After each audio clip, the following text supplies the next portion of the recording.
all about you. Employee forms. Now, let's focus a little bit more on you. When you were first hired, there were a few required forms that you were asked to complete. One of these forms was so critical, in fact, that you would have been required to complete it on your first day of work. Curious to know which form that was? Let's get started to find out. The I-9 is also known as the Employment Eligibility Verification Form.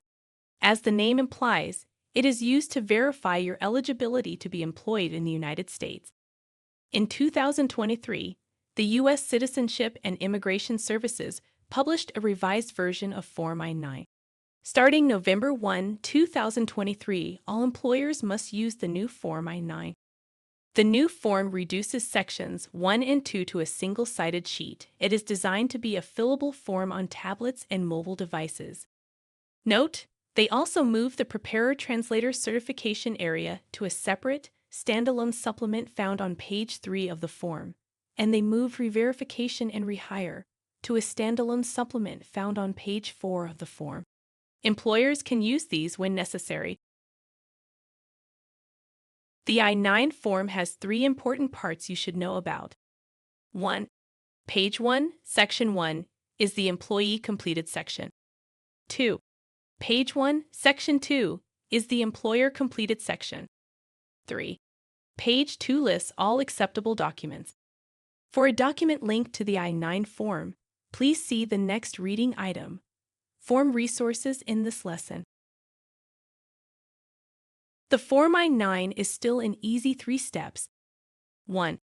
Once you've completed your information in Section 1 of Page 1, then in Step 2, show your employer the acceptable documents listed on Page 2 that proves your identity and eligibility to work in the U.S.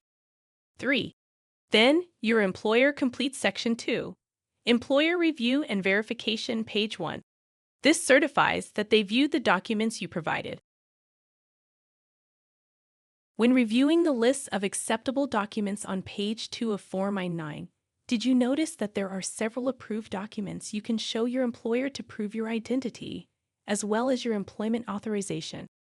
You need to show your employer either one item from List A or one item from List B and one item from List C. Items shown in List A prove both your identity and that you're eligible to be employed. Items shown in List B prove your identity, and items in List C prove that you're eligible to be employed. Your employer is required to verify that you are who you say you are and that you are legally allowed to work in the U.S. Therefore, you must complete your section of the I-9 form on or before your first day of work for pay. Although you can present any acceptable document, presenting your Social Security card to your employer can help avoid Social Security number mismatches that could impact your Form W-2. Your information must match the Social Security Administration records exactly. Therefore, it is recommended that you present your Social Security card to ensure that your employer enters your information exactly as it is reflected on your card. Even if your name is incorrect on your card, your employer should use what is reflected on your card until you have it corrected with the SSA and can present a corrected Social Security card.